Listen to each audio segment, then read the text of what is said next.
Olá, bom dia.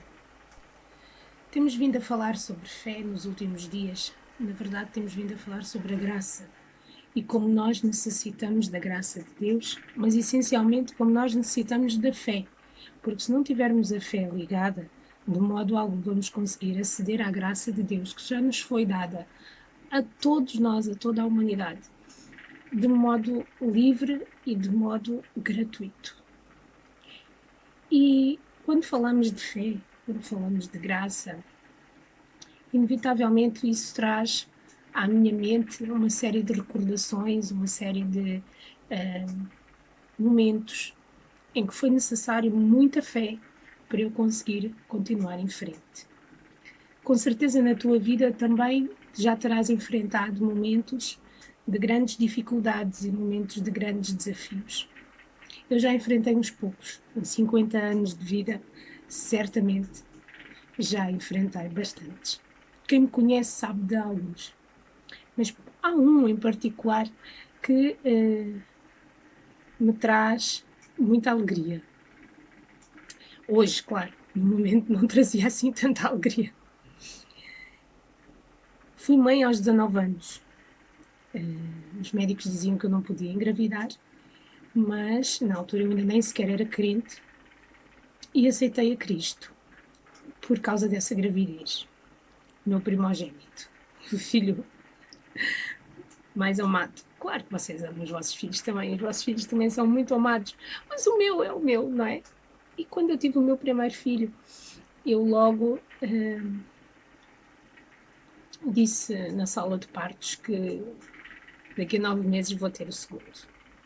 Mas a verdade é que passaram-se os 9 meses e não veio o segundo. E durante muitos anos eu ansiei em voltar a ser mãe, em voltar a pegar um bebê no colo, que fosse meu. Mas as coisas não se proporcionaram da forma que eu queria por vários fatores, várias razões. E o meu maior sonho era esse, de voltar a ser mãe. Lembro-me de ter feito consultas de esterilidade, de ter feito vários exames, e a minha solidariedade aqui, neste pequeno testemunho, para todas as mulheres que passam por esse tipo de situações, que vêem-se na prova de terem que passar por consultas tão complicadas, exames tão dolorosos. E eu vi-me nessas circunstâncias, cheguei mesmo a ter uma gravidez imaginária.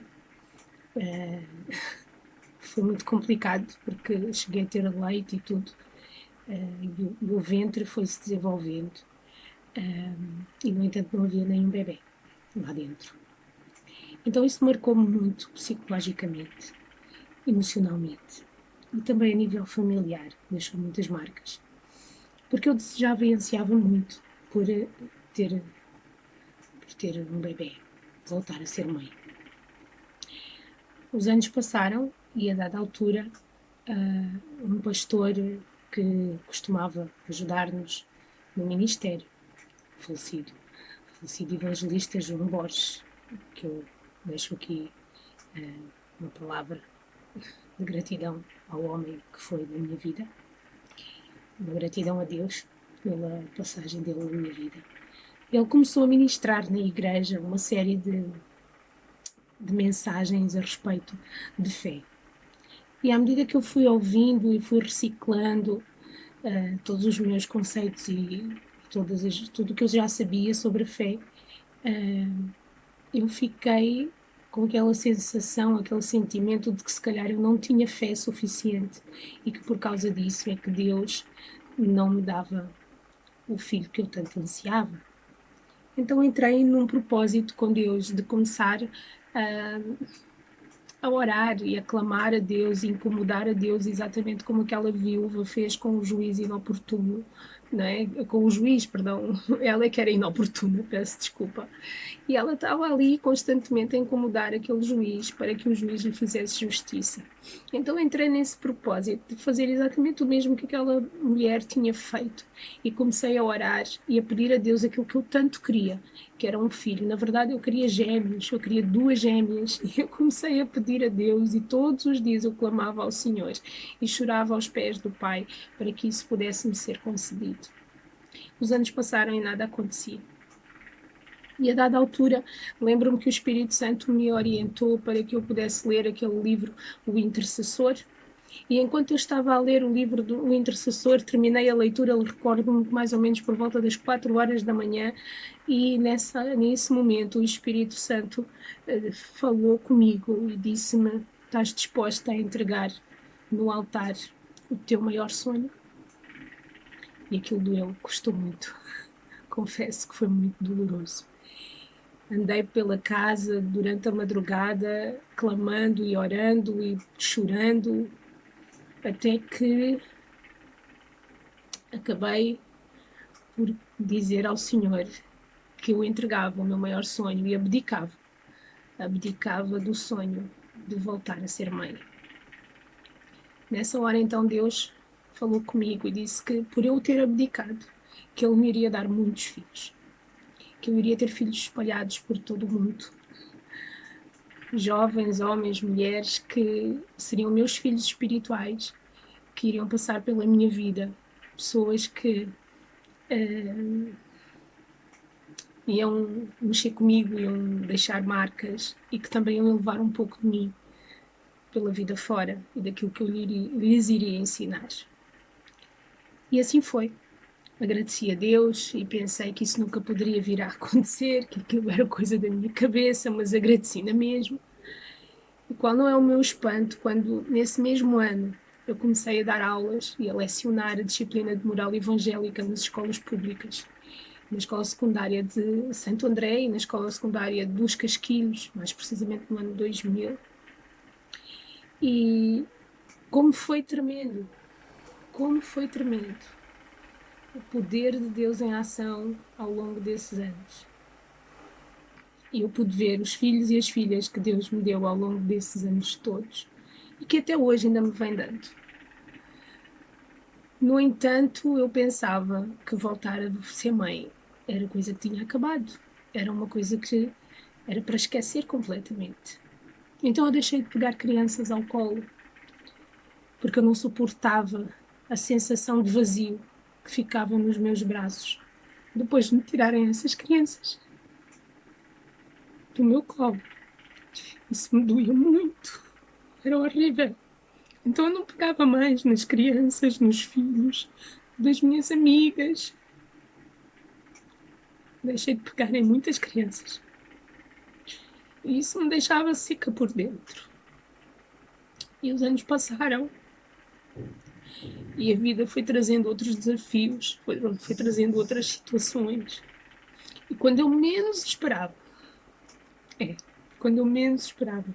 recebi a notícia da parte de Deus. Num dia em que eu fui à frente, no ano de 2006, para receber oração por cura, porque estava com 2 miomas e 2 quistos, e os médicos queriam me operar e tirarem o meu útero.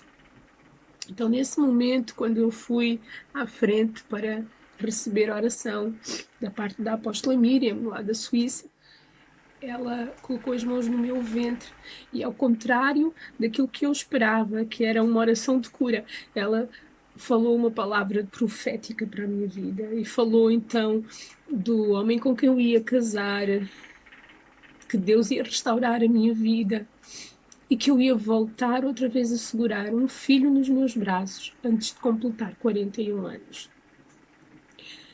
Foi impactante esse dia. Renasceu uma esperança dentro de mim. E os anos voltaram a passar. No início, a expectativa ainda me deixava com uma certa ansiedade, mas depois os problemas da vida fizeram-me esquecer e as coisas foram continuando em frente. Mas no dia em que me deram a notícia eu fiquei maravilhada. Eu não sabia se ria, não sabia se chorava, não sabia se ficava em choque.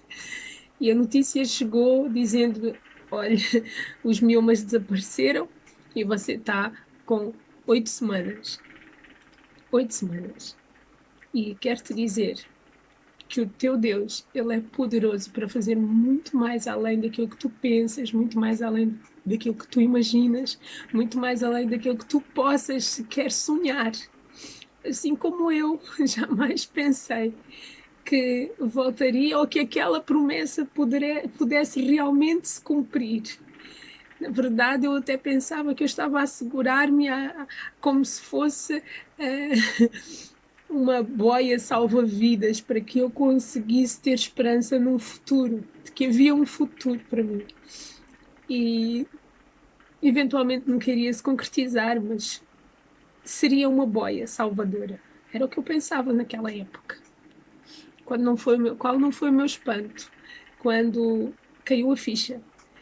No momento em que eu estava lá no bloco de partos, poder recordar-me que a promessa de Deus tinha-se cumprido. Aquela promessa que eu tinha recebido no dia 11 de junho de 2006 estava-se cumprindo naquele dia 25 de novembro de 2011, em que nasceu a minha menina, a cereja no topo do bolo. Não só peguei um filho nos meus braços, como era uma menina, o que eu tanto desejei. Então, depois de 21 anos esperando, clamando e desistindo de clamar, chegou o dia da minha bênção e de eu pegar a minha filha nos meus braços. Hoje ela está com 8 anos, quase a fazer 9, e é uma bênção na minha vida. Os meus filhos, aliás, são uma bênção na minha vida. Tanto um quanto o outro. 2 milagres. Isto para te dizer o quê? Isto para te dizer que a fé é o firme fundamento das coisas que se esperam, mas que não se veem. Então, se tu crês, pega naquilo que tu crês e guarda como o maior tesouro dentro de ti e não deixes que nada, mesmo nada, roube a tua fé. Crê, porque crê, sem razão nenhuma, mas crê e continua a crer, sem desistir, ainda que todas as circunstâncias digam que é impossível. Tu não deixes de crer. Porque nos maiores desertos, nos desertos mais áridos, as situações mais complicadas, é a tua fé que te vai dar força para continuar. E na presença de Deus, com a presença de Deus, por causa da tua fé, os desertos mais áridos se transformam em mananciais. Desejo-te um bom dia. Não percas a fé.